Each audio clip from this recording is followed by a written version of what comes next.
ainsi que l'on peut dire que la sagesse est véritablement, ou la contemplation, est civilisatrice. Et ça, l'histoire nous le montre à merveille. La sagesse est civilisatrice. Ôter la sagesse et une civilisation s'écroule. Ôter l'œuvre de l'intelligence, et même la volonté, n'est plus éclairée par l'intelligence pour agir correctement. La sagesse est souverainement civilisatrice. Et vous comprenez, on en parlera à la fin, le désastre que l'on peut faire en agissant justement sur la sagesse ou la science. On détruit une civilisation tout simplement. Parce que l'intelligence régule en même temps qu'elle fait la perfection de l'homme. D'ailleurs, cette même sagesse fonde les artistes. Il n'y a plus d'artistes aujourd'hui. Il y a des prétendus artistes, mais ensuite, non content d'avoir éliminé la sagesse et l'intelligence, cette élimination se fait aussi non seulement par le diktat de la pensée, mais par toutes ces philosophies fausses, et même qu'on essaye d'éliminer de plus en plus. Parce qu'aujourd'hui, le philosophe n'aboutit à rien dans la société. Et on a remplacé la sagesse par la technique, c'est-à-dire la fabrication. Vous voyez comme on est tombé bas. Et aujourd'hui, on trouve un métier quand on est, enfin, j'exagère peut-être, mais quand on est dans le technique ou dans la fabrication. Mais qui peut s'épanouir dans la sagesse dans la société actuelle? Celui-là, il sera réprimé, c'est certain. Bon. Enfin, nous ne sommes pas de cette société, c'est évident, mais non content d'avoir éliminé la sagesse et la perfection de l'intelligence, on a aujourd'hui, c'est très clair, éliminé la vertu. La justice, qui est la vertu de la communauté par excellence, n'existe plus. On met en prison les personnes parce qu'elles ont déplu à telle ou telle personne, mais pas parce qu'elles n'ont pas respecté le bien commun. On vit dans l'arbitraire pur, et cet arbitraire, il est soumis à l'arbitre de ceux qui dirigent, et non pas d'un bien qui les dépasse. Donc c'est leur bien personnel. La justice est réduite au bien personnel de ceux qui nous gouvernent. Et puis, non seulement la justice, mais toutes les autres vertus sont atteintes. Quand vous passez en justice, racontez une histoire technique. Bon. Vous avez la technique. La technique, c'est la technique qu'il y avait autrefois dans les châteaux. Quand vous rentrez dans un château, vous étiez attaqué de flanc, de paix, vous passiez par des caissons étanches. Vous voyez, et on vous traitait différemment suivant votre grade. Bon. La justice, c'est la même chose. C'est-à-dire qu'ils ont coupé un compartiment, c'est le jargon. C'est-à-dire qu'il faut passer des épreuves. Et chaque fois qu'il y a des épreuves, il y a des choses trappes. Et ce qui est astucieux, c'est que ce que vous pouviez faire à l'étape 1, vous ne pouvez plus le faire à l'étape 3. Illustration. Donc, dans le cas de la diffamation, d'abord on vous dit, est-ce que vous plaidez la vérité ou pas la vérité? Est-ce que vous plaidez l'insulte ou la diffamation? C'est déjà extrêmement compliqué. Bon. Alors il faut rentrer dans une case. Et si vous êtes trompé de voix, on dit, attends, vous avez peut-être raison, mais il fallait prendre l'autre couloir. Donc là, comme vous avez des spécialistes des choses trappes, ça s'appelle les juges, ça s'appelle les avocats, et donc ils vous orientent. L'idéal, c'est quand vous avez votre avocat qui vous tire dans le dos, d'ailleurs. Bon, ça, c'est autre chose. Donc, en fait, la justice n'est possible que quand vous avez affaire à une personne.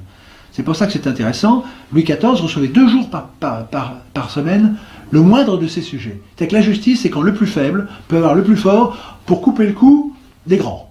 Le problème est là. Ou des moyens. Voire des moyens. Donc, c'est ça l'idée de base. Et c'est d'ailleurs, même Badinter, pourtant, qui l'aurait cru, a loué la justice de Saint-Louis. Parce que c'est la justice personnelle qui vous écoute, qui a les éléments et qui a le pouvoir. Parce que maintenant, il faut payer déjà. Il faut payer. Bon.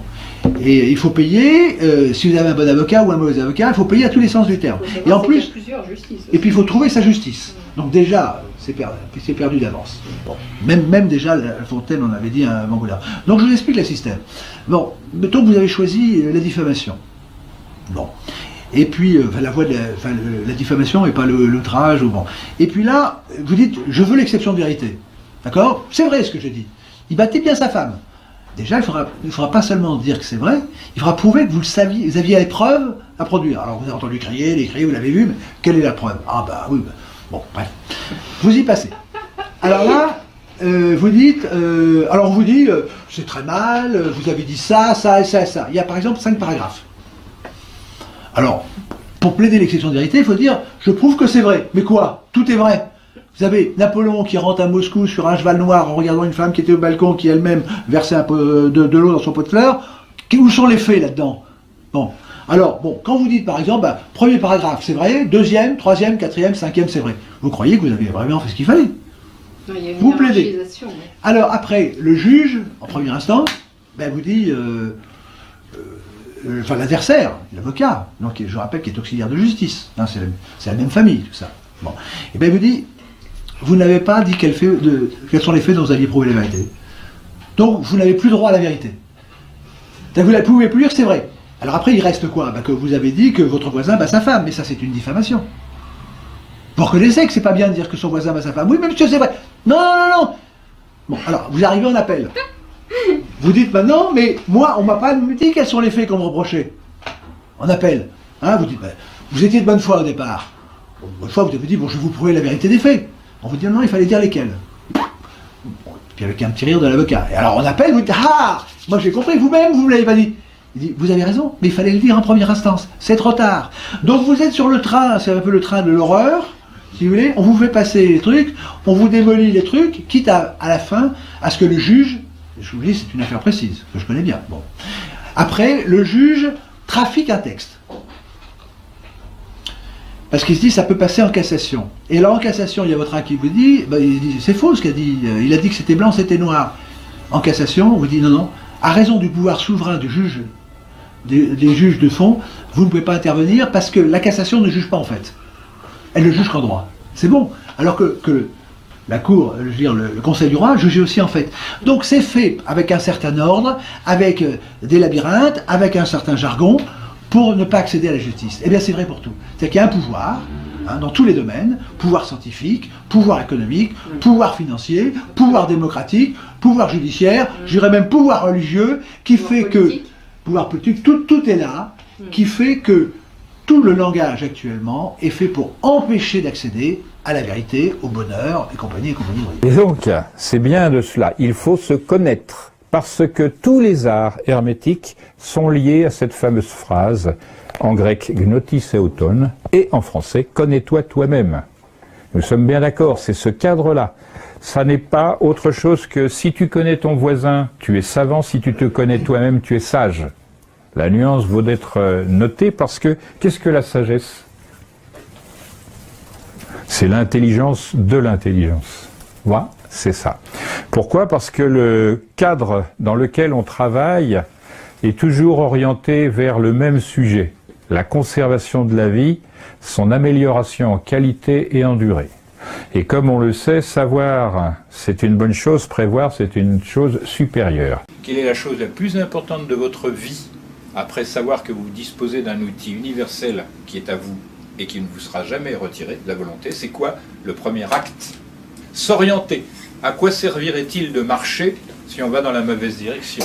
À quoi servirait-il de marcher si c'est pour marcher en rond? Pensez que c'est un exemple. Pour ça, ça n'est enseigné nulle part. Nulle part. Vous avez mémoire d'une seule personne dans votre existence, à part le nigo qui est face à vous, qui vous est dit, orientez-vous d'abord, vous aurez toujours des fruits, parce que c'est une nécessité. C'est pourquoi ce verbe commence par O et R, qui est de l'or, c'est-à-dire une chose inaltérable. Lorsque vous êtes bien orienté, quel que soit le temps que vous passerez, quels que soient les efforts, vous aurez du fruit. Sinon, vous n'aurez rien.